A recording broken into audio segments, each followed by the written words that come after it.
नमस्कार। बालमैत्री स्थानीय शासनको प्रबन्धन गरौँ, बालबालिकामा लगानी गरौँ। यो हो बालमैत्री संवाद।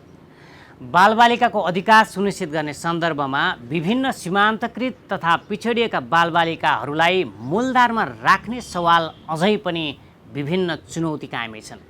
बालमैत्री स्थानीय शासनकै अवधारणामा पनि फरक फरक पृष्ठभूमि भएका बालबालिकाको सवाल, सम्बोधन र समावेशी सहभागिताको सवाल स्पष्ट नभएको सन्दर्भ अझै पनि छ।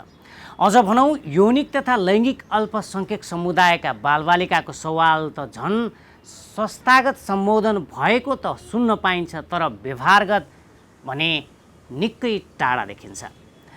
यसै सन्दर्भमा आज हामी यिनै सीमान्तकृत तथा पिछडिएका बालबालिकाहरूलाई मूलधारमा ल्याउन नीतिगत प्रयासहरू तथा कार्यान्वयनका चुनौती सँगसँगै यसका लागि गरिएका पहलहरूको विषयमा संवाद र छलफल गर्न जुटेका छौँ। आज यो हाम्रो संवादमा हामीसँग राष्ट्रिय बाल अधिकार परिषदका कार्यकारी निर्देशक मिलन धरेल हुनुहुन्छ। त्यसै गरी हामीसँग नीलहेरा समाजकी अध्यक्ष पिङ्की गुरुङ हुनुहुन्छ। म दुवैजना आज मेरा अतिथिहरूलाई यो संवादमा स्वागत गर्न चाहन्छु। दुवैजनालाई कार्यक्रममा स्वागत छ। Thank you. म सबैभन्दा पहिले हाम्रो पिङ्कीजीसँगै जान्छु। तपाईँहरू लामो समयदेखि विशेष गरी यौनिक तथा लैङ्गिक अल्पसङ्ख्यक बालबालिकाको सवालमा काम गरिराख्नु भएको छ। समग्रतामा सीमान्तकृत तथा पिछडिएका बालबालिकाहरूको यो अहिलेको उपलब्धि र अवस्थालाई कसरी हेर्नु भएको छ? प्रश्नको लागि धन्यवाद। विशेष गरी अब यो एलजिबिटिआइक्यू बालबालिकाको अवस्थालाई चाहिँ हामीले ब्लु डायमन्ड सोसाइटीले पनि लामो समयदेखि चाहिँ होइन, भर्खरै 1.5-2 वर्ष भयो काम गर्न थालेको। ओभरअल एलजिबिटिआइक्यूको मुद्दा चाहिँ हामीले 20औँ वर्षदेखि उठाउँदै आएको र बालबालिकाको मुद्दामा चाहिँ हामीले 1.5-2 वर्षदेखि काम गर्दै आइरहेका छौँ। अलिकति यसको पृष्ठभूमि, यसको इतिहासलाई केलाउने हो भनेदेखि स्टिल अहिलेसम्म पनि एलजिबिटिआइक्यू बालबालिकाको अवस्था एकदमै नाजुक अवस्था छ। यो मुद्दालाई चाहिँ उठान गर्न सकेको अवस्थाहरू छैन। समग्र रूपमा चाहिँ बालबालिकाको मुद्दालाई जसरी राष्ट्रिय रूपमा चाहिँ उत्थान गरिएको छ, त्यो मुद्दाहरूमा एलजिबिटिआईको मुद्दाहरू अझै के भन्छ समावेश गर्न सकेको अवस्थाहरू मैले देख्दिनँ। र अहिलेको जुन खालको एउटा शैक्षिक र सामाजिक अवस्था जस्तो छ, त्यो अवस्थामा चाहिँ एलजिबिटिआई बालबालिकाको स्थिति कस्तो भन्दाखेरि चाहिँ हाम्रो थुप्रै एलजिबिटिआईक्यू बालबालिकाहरू चाहिँ हिडन भएर बसिरहेको अवस्थाहरू छ। त्यो टिन एजमा भनौँ, बालबालिकाको अवस्थामा चाहिँ आफ्नो जेन्डर एक्सप्रेसनहरूको कारणले गर्दाखेरि स्कुलमा जुन खालको विभेदहरू हुन्छ, बुलिङहरू हुन्छ, फ्यामिली र प्यारेन्ट्सहरूबाट जस्तो खालको एउटा अब्जेक्सनहरू आउँछ, त्यो कारणले गर्दाखेरि उसको शैक्षिक अवस्थामा यसले ठुलो नकारात्मक असर परेको, उसको एउटा मानसिक विकासमा यसले नकारात्मक प्रभावहरू परेको अवस्थाहरू छ। उत्थान गर्नको लागि जति पनि नीति विधिहरू बनिसकेका छ, त्यसमा कहीँ पनि उल्लेख गरेको चाहिँ मैले देख्दिनँ। र युवा क्लबहरू, बालबालिका क्लबहरू पनि जुन छ, त्यसमा पनि क्लबहरूले पनि एलजिबिटिआईक्यूको मुद्दाहरूलाई उठान गर्न सकिरहेको अवस्थाहरू छैन। टोटली तपाईँको एजुकेसनबाट नै वञ्चित भएको अवस्थाहरू चाहिँ छ। अब यसलाई कसरी राज्यले लिन्छ, विभिन्न खालको एउटा भनौँ न एउटा परिषदहरू, आयोगहरू छ, यसलाई चाहिँ गहन रूपमा कसरी सरकारले अध्ययन गर्छ भन्ने कुरा पनि एकदम पेचिलो पाटहरू रह्यो। अब हामीले यो मुद्दालाई चाहिँ उठान गर्दै आइरहेको हो, तर यथेष्ट मात्रामा चाहिँ त्यो एउटा आवाज चाहिँ सशक्त रूपमा चाहिँ यसले एउटा मूर्त रूप लिन सकेको अवस्थाहरू छैन। यसलाई चाहिँ अब बालबालिकाको अधिकारभित्र पनि अरू मार्जिनलाइज जुन खालको एउटा बालबालिकाहरू छ, त्यसभित्रको पनि एलजिबिटिआईक्यू बालबालिकाको स्थितिहरू चाहिँ उठान गर्नुपर्ने एकदम आवश्यकता छ। यसले जुन खालको एउटा समाज परिवर्तनको, समुदाय सशक्तिकरणको अथवा देशको एउटा भनौँ न एउटा भावी पिँढीको जुन न्यू जेनेरेसनको जुन स्किल बिल्डअप गर्नुपर्ने, जुन खालको एउटा देशलाई समृद्धिको पाटोतिर लैजान पर्ने, त्यो दृष्टिकोणबाट हेर्दा र मूल्याङ्कन गर्दाखेरि पनि बालबालिकाको अधिकारमध्ये पनि एलजिबिटिआईको अधिकारलाई चाहिँ समावेश गर्नुपर्ने हो। यद्यपि अहिलेसम्म त्यो हुन सकिरहेको अवस्था अलिकति यो बालबालिकाको सवालमा विशेष गरी एलजिबिटिआईको कुरा गरिराख्दाखेरि चाहिँ यो उमेर समूहमा चाहिँ पहिचानको कुरा अनि ज्ञानको कुरामा पनि अलिकति यसले अप्ठ्यारो बनाएको अवस्था हो। पहिचानको कुरा तपाईँको कोही चाहिँ तपाईँको जन्मिँदा बालक र हुर्किँदाखेरि तपाईँको महिलाको प्रस्तुतिकरण हुन्छ, र जो चाहिँ जन्मिँदाखेरि बालिका र हुर्किँदाखेरि बालकको जस्तो एक्सप्रेसन हुन्छ भनेदेखि त्यो देखिन्छ। कहीँ न कहीँ तपाईँको स्कुलतिर पढ्दाखेरि बालबालिकाको अवस्थामा पनि एउटा लैङ्गिक प्रस्तुतिकरणका आधारमा देखिन्छ र विभेद हुने कारण पनि त्यही हो। किनभने हाम्रो सामाजिक मान्यता चाहिँ बालक भएपछि बालकै जस्तै अनुभूति होस् अथवा त्यही प्रस्तुतिकरण गरोस् भन्ने खालको हुन्छ। त्यो हुनाले धेरै बालबालिकाहरूको जुन एजमा चाहिँ कति लुकेर बस्नुपर्ने बाध्यता र चाहेर पनि एक्सपोज गर्न नसकेको अवस्थाहरू छ। अब समुदायहरू यसरी एक्सपोज हुन नसक्दाखेरि लुकेर बस्दाखेरि फेरि मुद्दा पनि लुकेर बस्ने अवस्थाहरू सायद यो विषयलाई चाहिँ यसरी पनि बुझ्न सकिएला, किनभने यसको विषयमा अलिकति प्रपर अभिमुखीकरणहरू अझै पनि पुगेको नसकेको कारणले पनि छैन। अब अभिमुखीकरण त यसको भर्खर सुरुवात हुँदैछ। एलजिबिटिआईक्यू बालबालिकाको अभिमुखीकरण चाहिँ बल्ल हामीले 1.5-2 वर्ष भयो काम गर्न थालेको। यो बालबालिकाको एलजिबिटिआईको सेक्टरमा काम गरेको काम त समग्र गरिरहेको तर बालबालिकाको सवालमा चाहिँ तपाईँले एजेन्डै उठाएर काम गर्न सुरुवात गर्नुभएको चाहिँ छ। अब अहिले ब्लू डायमन्ड सोसाइटीले 1.5-2 वर्षदेखि चाहिँ काम गर्दै आइरहेको छ। हामीले विभिन्न मन्त्रालयसँग पनि काम गऱ्यौँ होइन, एलजिबिटिआईक्यू बालबालिकासँग पनि काम गऱ्यौँ। त्यसमा चाहिँ अब 1.5-2 वर्षको अन्तरालमा हामीले एउटा एलजिबिटिआई फ्रेन्डली तपाईँको के भन्छ त्यो आइसी मोडलहरू पनि डिजाइन गरेका छौँ, पिएससी बनाएको छौँ। त्यसको एउटा मन्त्रालय विभिन्न मन्त्रालयमा जेन्डर फोकल पर्सन राखिएको छ। त्यसको भनौँ सेक्रेटेरिएट चाहिँ तपाईँको महिला मन्त्रालयको सहसचिवजीले गर्नुहुन्छ। त्यहाँको कमिटी गठन गरेका छ, पिएससीहरू बनाएका छौँ र एजुकेसनल सपोर्ट पनि हामीले गरिरहेछ। तर यो अब संस्थाले गर्ने प्रोजेक्टको हिसाबले परियोजना अन्तर्गत गर्ने भएको भएर त्यसको सीमितता चाहिँ अलिकति भनौँ लिमिटेसन चाहिँ थोरै मात्रामा छ। तर यसलाई उजागर गर्नको लागि नट ओन्ली ब्लू डायमन्ड सोसाइटीदेखि बाहेक अन्य जति पनि के भन्छ एउटा बालबालिकाको सेक्टरमा काम गर्ने सङ्घ संस्थाहरू छ, त्यसले ओभरअल समग्र बालबालिकासँगै एलजिबिटिआईको स्पेसिफिक तपाईँको त्यो क्षेत्रमा पनि अलिकति सोच्नुपर्ने र काम गर्नुपर्ने आवश्यकता यसलाई चाहिँ अझ संस्थागत मात्र नभएर हाम्रो सरकारी तौरबाट पनि यो एजेन्डालाई अगाडि गयौँ भने पक्कै पनि हामीले चाहेको र बालबालिकाको समग्रताको विकासलाई यसले सम्बोधन गर्छ। हजुर हजुर। म मिलन सरसँग जान्छु। विशेष गरी हाम्रो बाल अधिकार परिषदले चाहिँ बालबालिकाको समग्रताको हक अधिकारको विषयमा छलफल संवाद गर्छ र पैरवी गरिरहेको छ।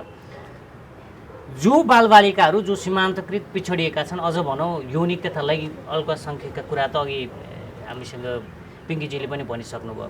उहाँहरूको यो चुनौती यो अवस्थालाई कसरी हेरिरहेको छ परिषदले चाहिँ?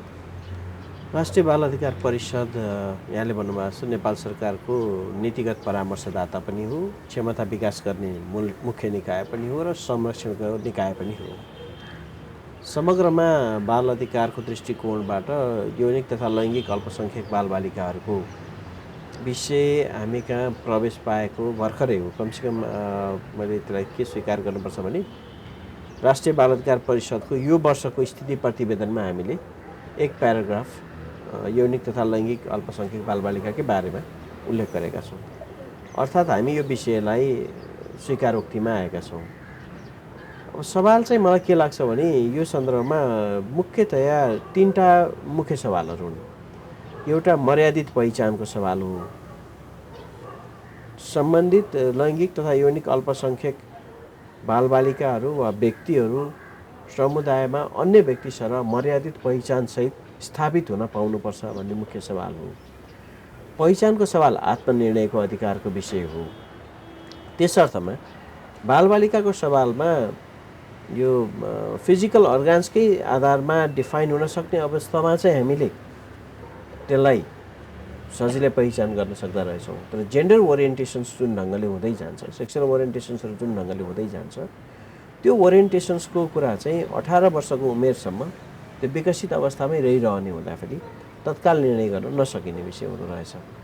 यो विषय आइसकेपछि अहिले हामीलाई ब्लू डायमन्ड सोसाइटी लगायतका सङ्घ संस्थाहरूले केही समय अगाडि एउटा अन्तर्क्रिया कार्यक्रम आयोजना गर्नुभएको थियो र त्यो कार्यक्रममा पनि हामीले भनेका थियौँ।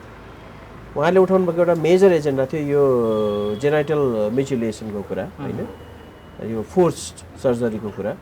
त्यसको विषयमा राष्ट्रिय बाल अधिकार परिषदले अहिले छलफल चाहिँ चलाइसकेका छ। सम्बन्धित पेडियाट्रिक सोसाइटीसँग बसेर हामी कुराकानी गरिसकेका छौँ। र अर्को विषय चाहिँ संरक्षणको सवाल हो।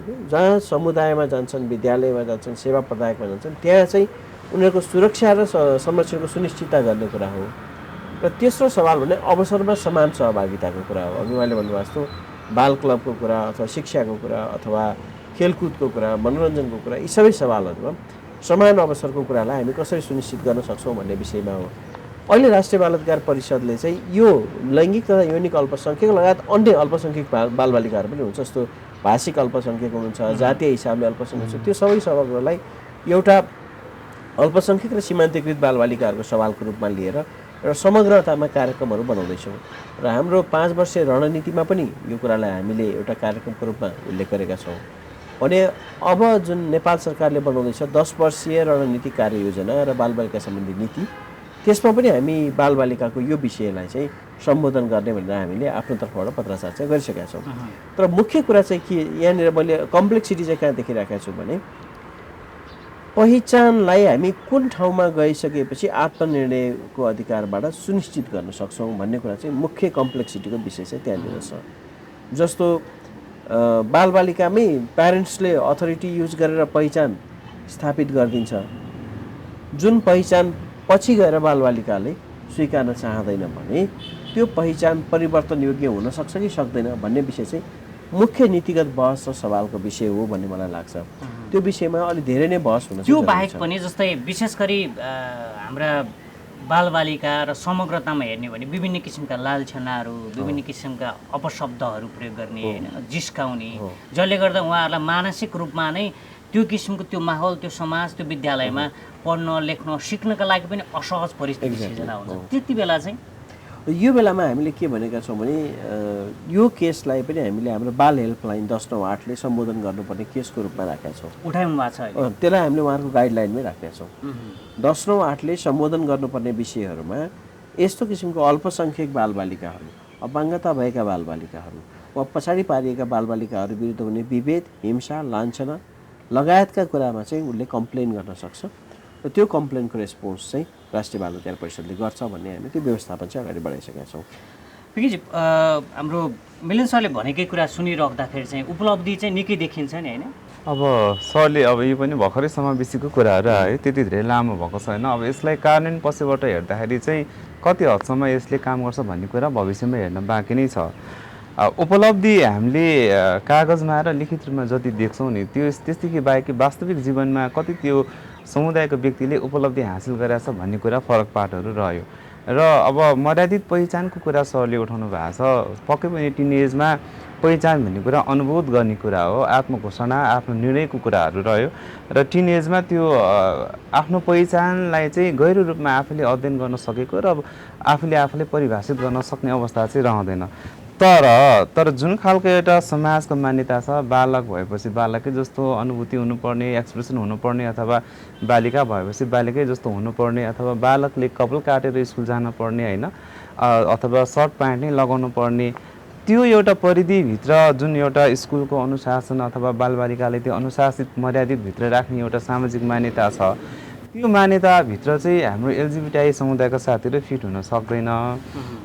त्यो अटोमेटिक त्यो तपाईँ व्यवहारले के भन्छ देखाउँछ त्यो कुराहरू।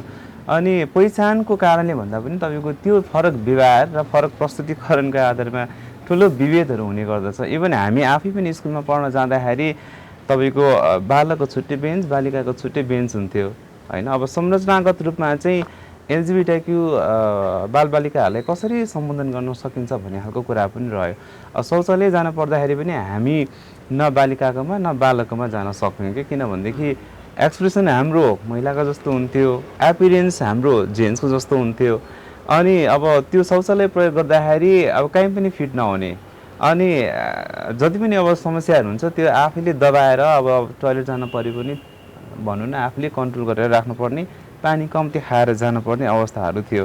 जति पनि साथीहरूले बुलिङ गर्थे जिस्काउँथ्यो होइन तपाईँको जुन खालको एउटा सेक्सुअल ह्यारेसमेन्टहरू हुन्थ्यो विभिन्न तपाईँको बालिकामाथिको तपाईँको एउटा हत्याको कुराहरू अथवा बलात्कारको कुराहरूको इस्युहरू जति आइरहेको छ तपाईँको एलजिबिटिक्यू बालक अथवा अरू बालिकाहरूमध्येमा पनि धेरै जस्तो तपाईँको सेक्सुअल ह्यारेसमेन्ट तपाईँको के भन्छ स्कुलबाट नै हुन्छ, आफ्नो पियर सर्कलबाट आफ्नो प्यारेन्ट्स र रिलेटिभ्सबाट हुन्छ। तर त्यो इस्यु चाहिँ के भन्छ उठ्न सकेको छैन, त्यो मुद्दाहरू उठान गर्न सकेको छैन, त्यसलाई सम्बोधन गर्न सकेको छैन। समुदाय त्यो समस्याबाट के भन्छ बाहिर आउन सकिरहेको अवस्थाहरू छैन होइन। जुन मात्रामा एउटा महिला हिंसाको अथवा बालिकाको बलात्कारको मुद्दाहरू आउँछ त्यो अनुरूपमा चाहिँ एलजिबिटिक्यू समुदायमाथि हुने गरेका हिंसा दुर्व्यवहार र तपाईँको के भन्छ बलात्कारका मुद्दाहरू अझै पनि एउटा बाल अधिकारभित्र चाहिँ यो भनौँ न स्ट्रङली त्यो इस्यु चाहिँ रेज हुन सकिरहेको अवस्थाहरू छैन। र यसले प्रत्यक्ष रूपमा उसको मनोभावनामा उसको मानसिकतामा र उसको प्रत्यक्ष जीवनमा यसले एकदमै नकारात्मक असर चाहिँ पारिरहेको हुन्छ।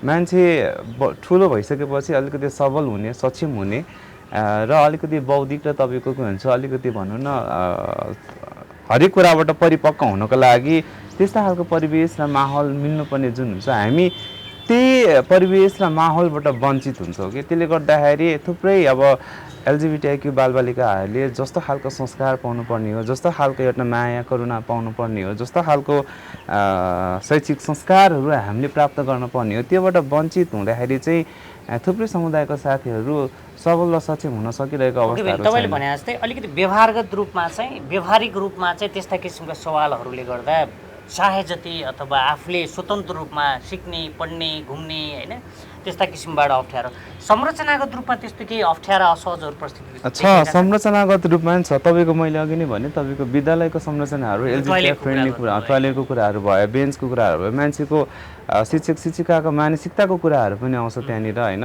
किनभने एउटा फरक लैङ्गिक पहिचान भएको कोही व्यक्तिले अलिकति तपाईँको एउटा पुरुष भएर बालक भएर महिलाको जस्तो खालको त्यो गरिदिँदाखेरि विद्यालयको अनुशासन भङ्ग भएको अथवा विद्यालयबाट रेस्ट्रिक्टेड गरिदिएको अथवा टिचरहरूले नै गाली गरिदिएको अवस्थाहरू छ होइन।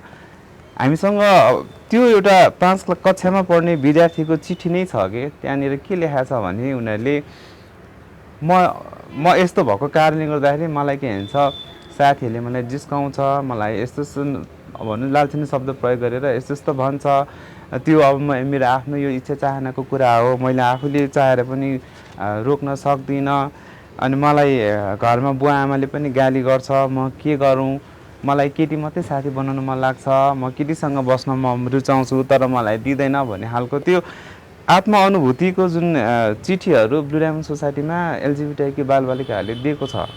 हामीले चाहिँ के गरेका छौँ भने तपाईँको के भन्छ एलजिबिटिआई फ्यामिली सपोर्ट एउटा ग्रुप पनि हामीले फर्म गरेका छौँ कि, किनभने एलजिबिटिआईको विषयवस्तुमा चाहिँ अब संस्थागत रूपमा हामीले भन्दा परिवारले पनि काम गर्नुपर्छ। त्यो हुनाले त्यस्तो खालको प्यारेन्ट्सहरूको हामीले कमिटी गठन गरेर कुनै एलजिबिटिआईक्यू बालक बालिकालाई त्यस्तो समस्या छ, परिवारले आफ्नो प्यारेन्ट्स र गार्जेनले के भन्छ समस्याहरू दिइरहेको छ भने एउटा प्यारेन्ट्सले अर्को प्यारेन्ट्सलाई काउन्सिलिङ गर्ने, सम्झाउने र आफ्नो फ्यामिलीभित्र चाहिँ एलजिबिटिआई फ्रेन्डली इन्भाइरोमेन्ट कसरी बनाउने भन्ने खालको त्यो हामीले अभियान पनि चालेका छौँ।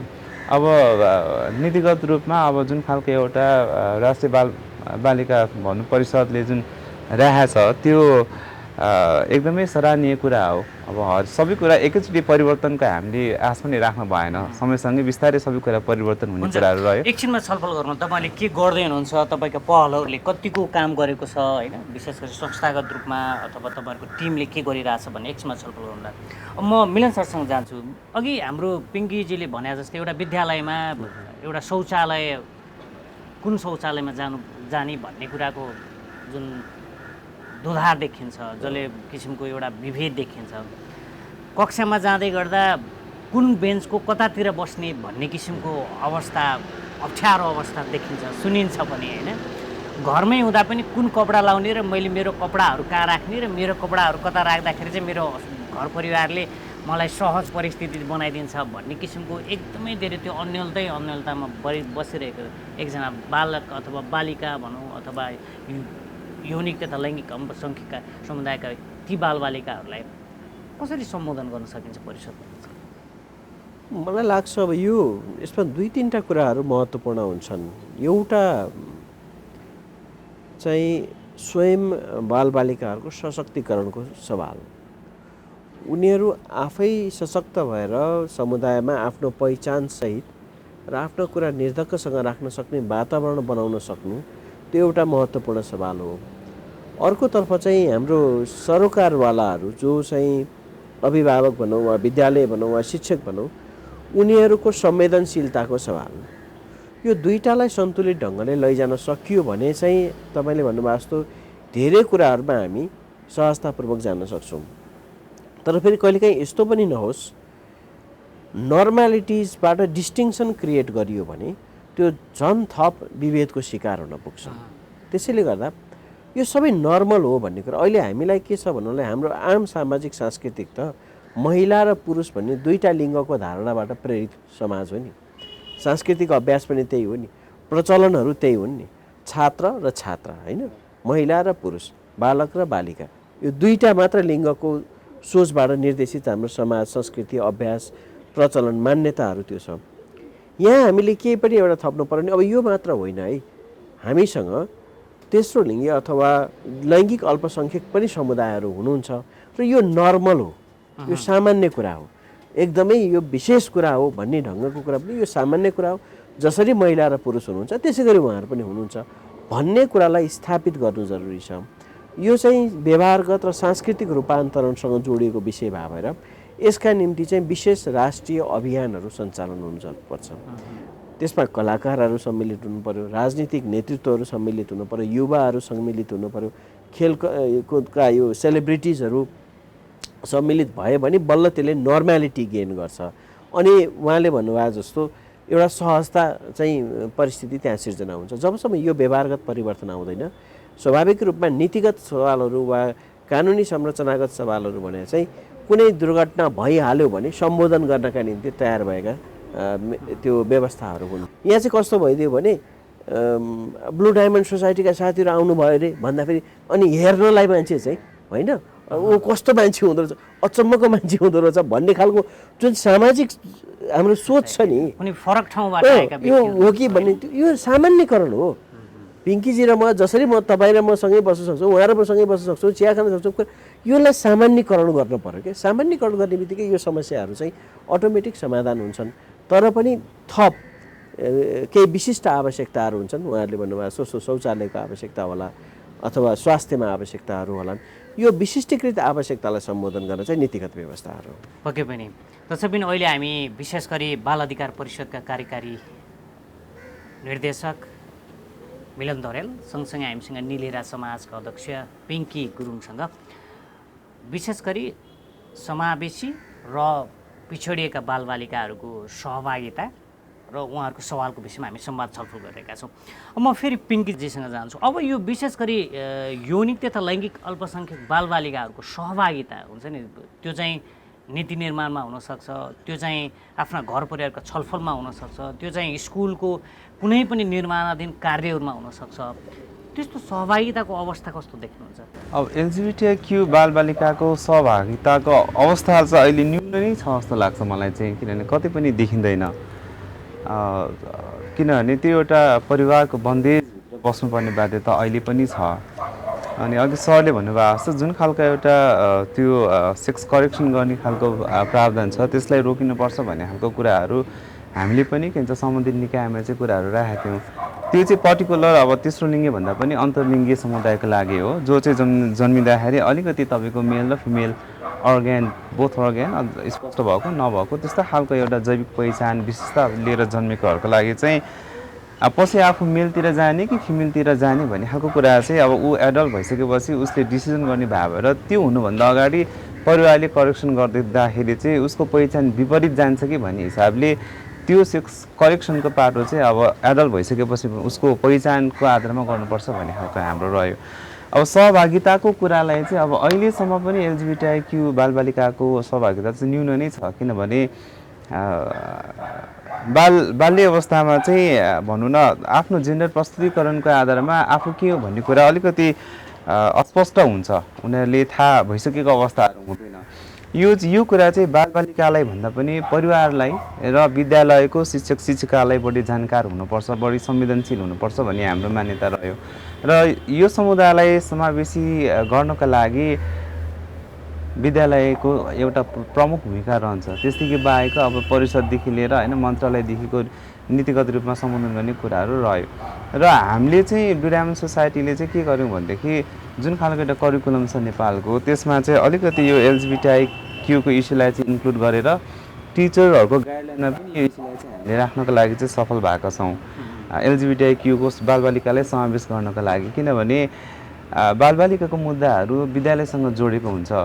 विद्यालयका शिक्षक शिक्षिकाहरू यो विषयवस्तुमा संवेदनशील बन्न सकेन, जानकार हुन सकेन, यो सब्जेक्टलाई प्रपर एजुकेसन डेलिभर गर्न सकेन र विभिन्न विद्यालयतिर एउटा एलजिबिटी फ्रेन्डली इन्भाइरोमेन्ट र रुल एन्ड रेगुलेसनहरू बनाउन सकेन भनेदेखि फेरि त्यहाँनिरको अवस्थाहरू जस्तोको तस्तै हुने भयो। त्यो आमूल परिवर्तनको लागि कसरी एउटा दक्ष शिक्षक शिक्षिका तयार गर्ने भन्ने पाटोमा हामीले त्यहाँनिर काम गऱ्यौँ र अब यो बिस्तारै के भन्छ प्रोसेस वाइज टाइम वाइज अब हुँदैछ यसले सर्टेन टाइम त लिन्छ नै होइन अब हामीले फ्यामिलीसँग पनि काम गरिरहेछौँ स्कुलसँग पनि काम गरिरहेछौँ विभिन्न परिषद र मन्त्रालयसँग पनि काम गरिरहेछौँ समुदायसँग पनि काम गरिरहेका छौँ होइन सर अब तपाईँसँग विशेष गरी ती बालबालिकाको सहभागिता अघि हामीले भन्यौँ बाल क्लबदेखि लिएर स्कुलका नीति निर्माण गर्ने प्रक्रियादेखि लिएर सबै प्रक्रियामा सहभागिता चाहिँ गराउनुपर्छ भन्ने कुरामा केही पहल त्यस्तो नीतिगत केही पहलहरू तपाईँहरूको केही गर्नु भएको छ सहभागिताको सवालमा अहिलेसम्मको अभ्यास चाहिँ भनेको हाम्रो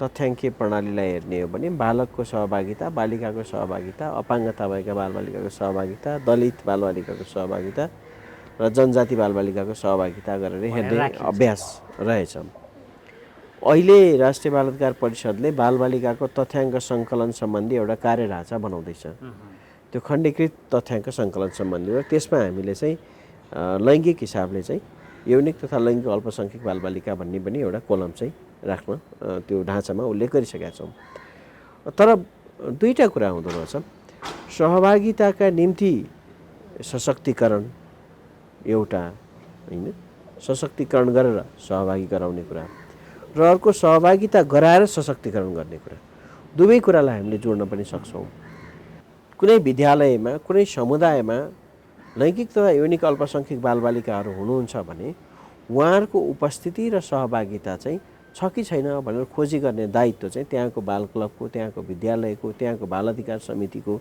दायित्व भएको कारणले गर्दा त्यो समिति र त्यो संयन्त्र चाहिँ पहिला कहाँ जान पर्यो नि मेरो समुदायमा चाहिँ छ कि छैन भनेर खोजी गर्ने मेरो कन्स्टिट्युएन्सीमा मेरो क्षेत्रभित्र छ कि छैन भनेर खोजी गर्ने चाहिँ उसको दायित्व त्यहाँ उसलाई त्यतातर्फ प्रेरित गर्न पर्यो कि अहिले त खोजी नै गरिएको छैन नि त खोजी नै गरिएको छैन कति छन् त्यसमै छौँ भन्ने कुरा छ त्यसैले पहिला खोजी गर्ने र एक्सपोज गराउने र त्यसपछि जोड्ने कुरामा हामी आउन सक्छौँ र अहिले पिङ्कीजीले भन्नुभएको कुरामा हामी अहिले के गर्दैछौँ भने यो टिचर्स ट्रेनिङको करिकुलमको रिभ्यू गरिरहेको छौँ त्यो टिचर्स ट्रेनिङको कन्टेन्टमा बालबालिकाका के कस्ता विषयहरू समावेश छन् त भनेर हेर्दैछौँ र त्यसको आधारमा हामीले के कुराहरू समावेश हुनुपर्छ भनेर सिफारिस गर्ने प्रक्रियामा छौँ यदि त्यहाँ यो विषय छैन भने चाहिँ हामी यो विषय पनि समावेश गर्न लगाउँछौँ किनभने त्यो ट्रेनिङ कन्टेन्टमै आइसकेपछि त टिचर्सहरू ट्रेन हुने भए अनि उनीहरूले स्कुलमा खोजी गर्ने भए त्यो व्यवहार परिवर्तन हुने भयो र स्कुल चाहिँ हाम्रो शैक्षिक निकाय मात्र होइन त्यो चाहिँ सामाजिक रूपान्तरणको केन्द्रबिन्दु पनि हो है जब स्कुलमा रूपान्तरण सुरु हुन्छ त्यसले समाजलाई प्रभावित पार्छ त्यस हिसाबले अहिले हामी स्कुल केन्द्रित अथवा यतातर्फ त्यो छ अर्को चाहिँ हामी प्रशासन सेवामा पनि हेर्दैछौँ प्रशासन सेवाको तालिममा सेवाकालीन तालिमहरूमा कहाँ चाहिँ बालबालिकाका विषयहरू समावेश छन् त्यसको कन्टेन्टमा यी विषयहरू छोइया छ कि छैन त यदि प्रशासकहरू चाहिँ यो विषयमा सचेत भए एउटा गाउँपालिकाको कार्यकारी वा नगरपालिकाको कार्यकारी वा वडाको सचिव यो विषयमा संवेदनशील भयो भने भोलि बस्ती स्तर योजना निर्माण गर्ने क्रममा उसले त्यो भन्छ नि साँच्ची तपाईँहरूको क्षेत्रमा यस्तो बालबालिकाहरू छन् कि छैनन् उनीहरूको पनि कुरा सुन्नुहोस् है भन्ने एउटा पोइन्ट मात्र उसले भनिदियो भने त्यहाँबाट सहभागिता सुरु हुनसक्छ अझै जस्तै अहिले विशेष गरी बालमैत्री स्थानीय एउटा कार्यान्वयन कार्यविधि जो र रणनीति 2077 जो मस्यौदामै छ विशेष पारित गर्ने दबाब त धेरै आइरहेको छ तर त्यसमा फेरि पुनः केही काम गर्नुपर्ने अवस्था पनि देखिया छ यो संशोधन गरेर शीघ्र पारित गर्नका लागि चाहिँ तपाईँहरूले अब विशेष गरी अन्तर्मन्त्रालय संवादहरू छलफलहरू निकै गर्नुपर्छ होला पारित यसमा अब दुईवटा छ बालमैत्री स्थानीय शासन रणनीतिको जुन 2068को अवधारणा थियो त्यतिखेरको अवधारणा हाम्रो केन्द्रीकृत एकात्मक राज्य प्रणालीभित्रको अवधारणा थियो अहिले हामी सङ्घीय प्रणालीमा गइसक्यौँ तिनै तहको राज्य संरचना हामीसँग छ प्रत्येक स्थानीय तहमा आफ्नो योजना बनाउने आफ्नो कानुन बनाउने होइन स्वायत्त अधिकारहरू छन् त्यस अर्थमा बालबालिका सम्बन्धी ऐन 2075ले बाल अधिकार समिति त्यसलाई गठन गरिसकेका छ अब म यो मेरो व्यक्तिगत धारणा हो संस्थागत होइन मेरो सजेसन चाहिँ के हो भने एउटा राष्ट्रिय ढाँचा बनाइदिन हामी सक्छौँ राष्ट्रिय ढाँचा चाहिँ बनाइदिउँ तर बालमैत्री स्थानीय शासन कस्तो हुने भन्ने विषय निर्णय चाहिँ त्यहीको सम्बन्धित स्थानीय तहलाई गर्न दिउँ उसले मेरो तह चाहिँ बालमैत्री बनाउँछु भन्दा म यहाँ यो विषयहरू हेर्छु भन्ने प्राथमिकताहरू निर्धारण गरौँ अब फेरि हिजो एकात्मक जस्तै हामीले यहीँबाट इन्डिकेटर फिक्स गरेर होइन तय गर्न थाल्यौँ भने चाहिँ कता कता त्यो सङ्घीयताभन्दा बाहिर जान्छ कि र अनि फेरि ऐनले बाल अधिकार राष्ट्रिय रूपमा चाहिँ राष्ट्रिय प्रारूप एउटा बनाइदिउँ, रणनीति भन्दा पनि ढाँचा एउटा बनाइदिउँ। यो हुन्छ है बालमैत्री स्थानीय शासन भनेको चाहिँ यस्तो हुन्छ भनिदिउँ र त्यसलाई चाहिँ हामीले प्रत्येक स्थानीय तहको बाल अधिकार समितिको काम कर्तव्य अधिकारमा बालमैत्री स्थानीय शासन लागू गर्ने गराउने भनेपछि उसले सक्दा पालिकाभरि गर्छ, नसक्दा वडामा गर्छ, नसके विद्यालयमा गर्छ, जहाँ सक्छ त्यहाँबाट सुरुवात गर्छ। त्यो ढाँचा बन्नका लागि तपाईँहरूले पहल गरिराख्नु भएको छ? पहल गरिसकेका छौँ चाहिँ म भन्दिनँ, किनभने मिडियामा सत्य बोल्नुपर्छ। बालमैत्री स्थानीय शासन रणनीति चाहिँ सङ्घीय मामला मन्त्रालयले तयार पारेको छ भन्नेसम्म जानकारीमा आएको छ। हाम्रो परिषदसम्म चाहिँ त्यो कुराको अफिसियल जानकारी चाहिँ आइपुगेको छ। अच्छा, त्यो ढाँचामा चाहिँ विशेष गरी हाम्रा हजुर आयो भने हाम्रो बालबालिकाहरूको सवाल चाहिँ समावेश हुन्छ परिषदको तर्फबाट। एक्ज्याक्टली, परिषदले बनाउने ढाँचामा चाहिँ हामी त्यो क्लियर गर्छौँ। अब पिङ्कीजीसँग जाउँ। जस्तै मिलन सरले भन्नुभयो कि नीतिगत प्रक्रियामा पनि अगाडि बढिराख्नु भएको छ। अझ विशेष गरी यो जिम्मेवारी चाहिँ हामी स्थानीय तह, हामी जब सङ्घीयताको ढाँचामा गइसकेपछि अझ यसको विशेष गरी आफ्नै स्थानीय तहमै रहेका बालबालिकाको अवस्था कस्तो छ, मेरो समुदायमा कस्तो कस्तो किसिमका बालबालिकाहरू छन्, उनीहरूको कस्ता कस्ता सवालहरू छन् भन्ने पहिचान गर्ने अझै जिम्मेवारी चाहिँ स्थानीय तहलाई प्रदान गऱ्यौँ भने चाहिँ अझ हामीले चाहेको उपलब्धि छिटै प्राप्त गर्न सकिन्छ भन्ने छ। स्थानीय तहसँगको तपाईँहरूको समन्वय अनि स्थानीय तहलाई परामर्श अभिमुखीकरणको सवालमा चाहिँ तपाईँले के गरिराख्नु भएको छ? हामीले ब्लु डायमन्ड सोसाइटीको अहिले ब्रान्चेस अफिस तपाईँको 20-25वटा जिल्लामा छ र त्यो हाम्रो पहुँच भएको स्थानतिर हामीले प्रत्यक्ष रूपमा चाहिँ गरि नै रहेको। स्थानीय स्तरसँग हामीले स्थानीय सरकारको स्तरको लेभलसँग पनि हामीले मिटिङहरू चाहिँ राखेर गर्ने गर्छौँ। अब यो खालको जुन खालको एउटा स्थानीय तहबाट कार्यान्वयन हुने कुराहरू चाहिँ एकदम प्रभावकारी हुन्छ। तर त्यसको लागि चाहिँ अब यो जस्तो खालको एउटा यो नीति बनाएको छ त्यसमा चाहिँ त्यो स्थानीय तहका व्यक्तिहरूमा यसको के हुन्छ त्यो अपग्रेड गर्ने खालको कुराहरू चाहिँ मोर इम्पोर्टेन्ट हुन्छ जस्तो चाहिँ लाग्छ। किनभने नेपालमा थुप्रै नीति र विधिहरू कानुनहरू बन्छ, त्यसको अध्ययन चाहिँ सरकारी निकायको व्यक्तित्वहरूले चाहिँ कति गर्छ भन्ने कुरा महत्त्वपूर्ण पाटो कुरा रह्यो र त्यसलाई त्यो अध्ययन गरेर त्यसलाई कसरी उसले ग्रहण गर्न सक्छ र कार्यान्वयन पक्षमा उसले कसरी व्यवहारमा लागू गर्न सक्छ भन्ने कुरा पनि अर्को पाटो बुझ्नु भएको हो। त्यसले गर्दाखेरि अब आफूले बुझ्ने र आफूले बुझिसकेपछि स्थानीय स्तरबाट नै त्यो जनचेतनाको कार्यक्रमहरू ल्याउन सक्यो भने झन् प्रभावकारी हुन सक्ने रह्यो। किनभने हाम्रो त समुदाय एलजिबिटिक्यू बालबालिकाका त यतात्यता जताततै हुने भयो होइन, प्रत्येक स्थान र वडामा चाहिँ हुन्छ।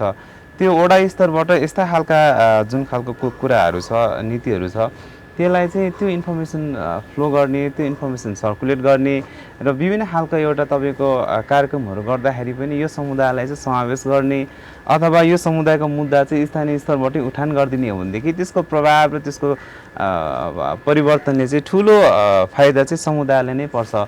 त्यसको पाटोबाट अब सरकारले आफ्नो निकायकालाई पनि अपग्रेड गराउनु पर्यो र हामी संस्थागत हिसाबबाट पनि के हुन्छ त्यो गराउनु पर्छ। मिलन सर, अब चाहिँ ठ्याक्कै तपाईँले भन्छ जस्तो तपाईँले पनि अब अलिकति कार्यान्वयन र समन्वय गरिदिने पनि भूमिकामा बस्नु भएको कारणले गर्दा स्थानीय तहसँग यस्ता सवालहरूलाई समन्वय गर्ने, पत्राचार गर्ने कामहरू त गरिराख्नु भएको छ होला नि है? हामीले हाम्रो स्थानीय तहहरूसँग चाहिँ प्रत्येक प्रदेशमा त्यो प्रदेशभित्र रहेका स्थानीय तहहरूको लागि बाल अधिकार सम्बन्धी अनुशिक्षण कार्यक्रमहरू राख्दैछौँ र त्यो अनुशिक्षण कार्यक्रममा एउटा विषय चाहिँ भन्नाले हाम्रो जुन प्रस्तुति छ स्थानीय तहले के गर्नुपर्छ भन्ने कुरामा हामीले त्यहाँ चाहिँ यौनिक तथा लैङ्गिक अल्पसङ्ख्यक सीमान्तकृत बालबालिकाहरूका निम्ति पनि कामहरू गर्नुपर्ने कुराहरूलाई उल्लेख गरेका छौँ। त्यस अर्थमा हाम्रो त्यो कम्युनिकेसन्समा छ। र दोस्रो कुरा चाहिँ राष्ट्रिय बाल अधिकार परिषदले जुन खण्डीकृत तथ्याङ्कहरू प्रकाशन गर्छ, जुन ढाँचाहरू दिन्छ, त्यसमा चाहिँ यौनिक तथा लैङ्गिक अल्पसङ्ख्यक बालबालिकाको विषयलाई पनि हामीले समेटेका छौँ।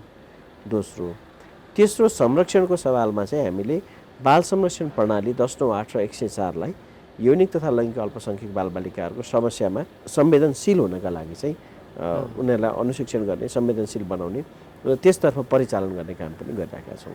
अझ महत्त्वपूर्ण बजेट लगानी गर्ने कुरा त अझै महत्त्वपूर्ण छ नि त होइन? हो, त्यसमा चाहिँ परिषदले अलि बढी झकझकाउनु पर्छ कि स्थानीय तहहरूलाई? बजेट चाहिँ हामीले लैङ्गिक र यौनिक अल्पसङ्ख्यक नै मात्र भनेका छैनौँ। बजेटका विभिन्न स्वरूपहरूको आधारमा हामीले के भनेका छौँ भने 3टा आधारमा बजेट निर्धारण गर्नुपर्छ।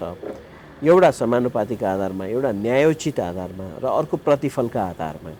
त्यसो हुँदाखेरि बालबालिकामा गरिने लगानी न्यायोचित छ कि छैन, प्रतिफलमूलक छ कि छैन र समानुपातिक हो कि होइन भन्ने कुराको विश्लेषण चाहिँ आफै गर्नुहोस् है भनेर उहाँहरू आफैलाई झकझक्याउने, किन त्यो उहाँहरूको स्वायत्त अधिकारको विषय भएर त्यसलाई सम्बोधन गर्ने काम छ। एकदमै।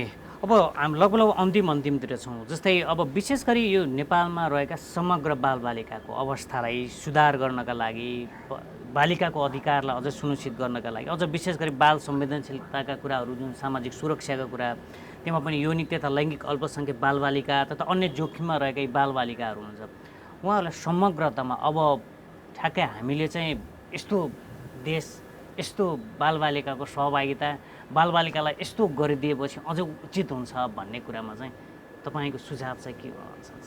एउटा मलाई खड्केको कुरा चाहिँ जस्तो एलजिबिटिआई यो बालबालिकासँग सम्बन्धित बजेटको कुराहरू गरेको छ, त्यो स्पेसिफिक स्पेल आउट गरेर एलजिबिटिआईको लागि भन्ने चाहिँ रहेन, त्यो छ जस्तो मलाई लाग्दैन।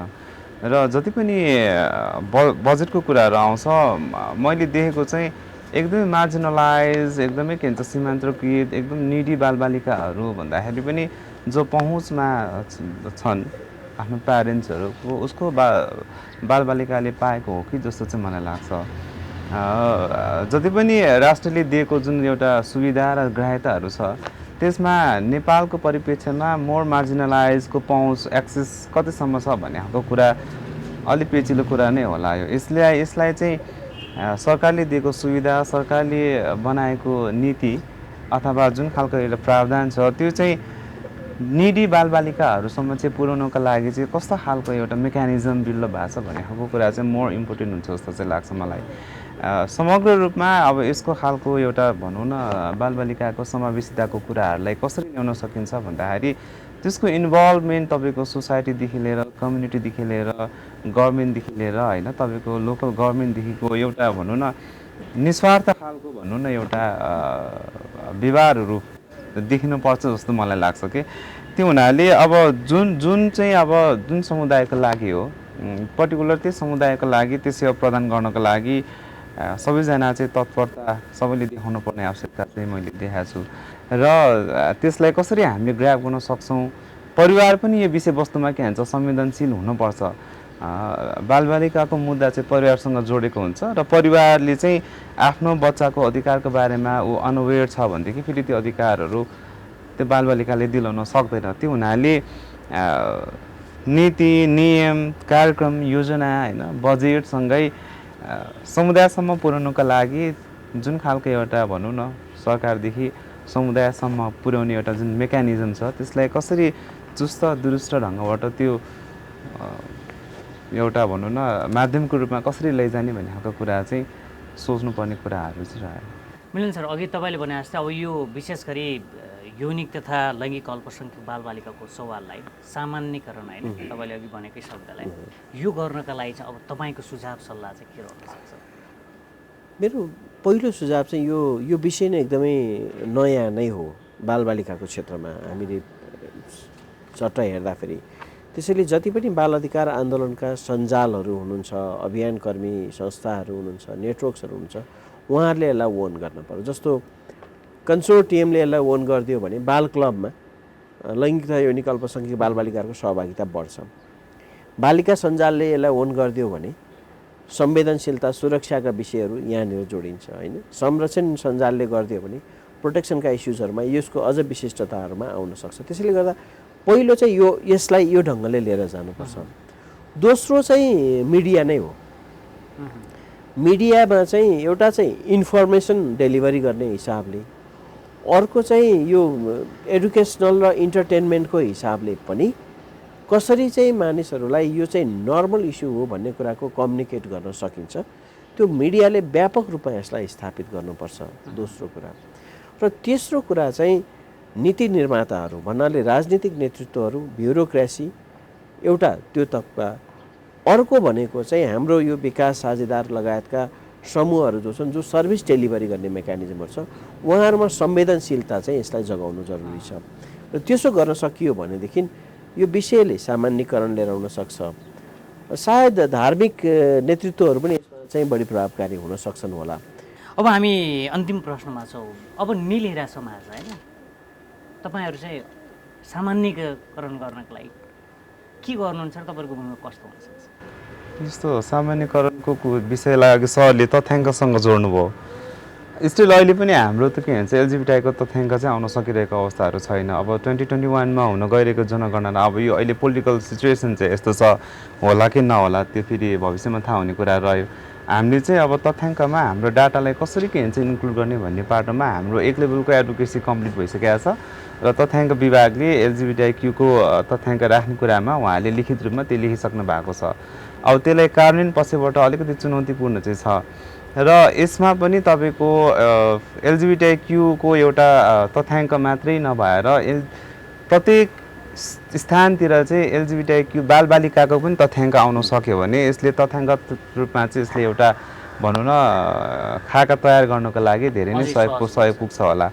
यसको लागि चाहिँ अब आफ्नो प्यारेन्ट्सहरू, गार्जेनहरू, अभिभावकहरू नै मुख्य जिम्मेवारी हुनसक्छ।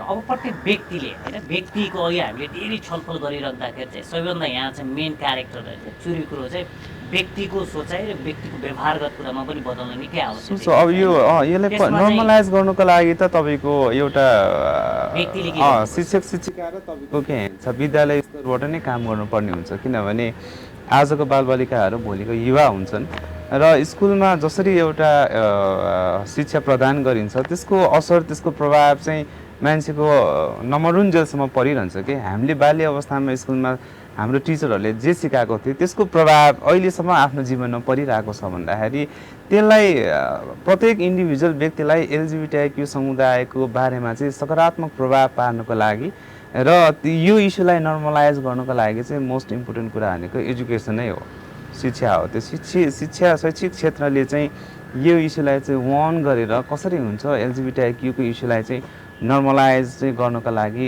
एउटा प्रोएक्टिभ वेमा काम गर्नुपर्छ। हामी त्यसको लागि काम गरिरहेछौँ र आजको जेनेरेसनले यो एलजिबिटीआईको इस्युलाई चाहिँ एउटा एजुकेसनको रूपमा लियो भने भोलि एउटा छुट्टै खालको समाज निर्माण हुन्छ। होइन, व्यक्तिगत प्रतिबद्धता हाम्रो त अब मैले यो नै प्रतिबद्धता भन्न भएन। मैले एलजिबिटीआईक्यू बालबालिकाको समुदायको लागि गर्ने होइन कि यो मेरो लागि गर्ने हो, यो मेरो मुद्दा भएको भएर मेरो पुरै जीवनै यसमा समर्पित हुन्छ। एउटै मात्रै प्रतिबद्धता भन्ने नै भएन, मेरो पूर्ण जीवन। अब व्यक्तिको प्रतिबद्धता, यसलाई अघि तपाईँले भन्नुभएको शब्द अलि धेरै हामी प्रयोग गरिरहेको छौँ, यसलाई सामान्यीकरण गर्नका लागि चाहिँ कस्तो भूमिका रहन सक्छ? मलाई यहाँको भूमिका के रहन सक्छ? मेरो भूमिका भनेको चाहिँ अब बाल अधिकार परिषदले आयोजना गर्ने कार्यक्रमहरूमा लैङ्गिक तथा यौनिक अल्पसङ्ख्यक समुदायको प्रतिनिधित्वलाई कसरी जोड्न सकिन्छ त्यतातर्फ ध्यान दिने हो, ताकि सहभागिता बढ्दै जाँदाखेरि सामान्यीकरण हुँदै जान्छ। त्यो नै मेजर कुरा हो। र अनि हाम्रो मेसेज कम्युनिकेसन्स जति पनि छ समुदायमा दिने सचेतना सामग्रीहरूमा जोड्ने कुरा दोस्रो कुरा हो। र मेरो एउटा अनुरोध चाहिँ उहाँहरूलाई अथवा यो अभियान क्षेत्रका साथीहरूलाई के भने एउटा तरिका चाहिँ सामान्यीकरण गर्ने के हो भने वर्कफोर्समा संलग्नता। कमसेकम अहिले सबैभन्दा धेरै मान्छेहरूको भेटघाट हुने, कम्युनिकेसन हुने ठाउँ भनेको क्याफेहरू हो नि। कतिवटा कफी सपमा हाम्रो एलजिबिटीआईक्यू कम्युनिटीका साथीहरू चाहिँ वर्कफोर्समा हुनुहुन्छ। काठमाडौँ उपत्यकाको 50वटामा एक-एकजना मात्र हुनुभयो भने त्यसले एउटा इमिडिएट मान्छेलाई चेन्ज ल्याउँछ।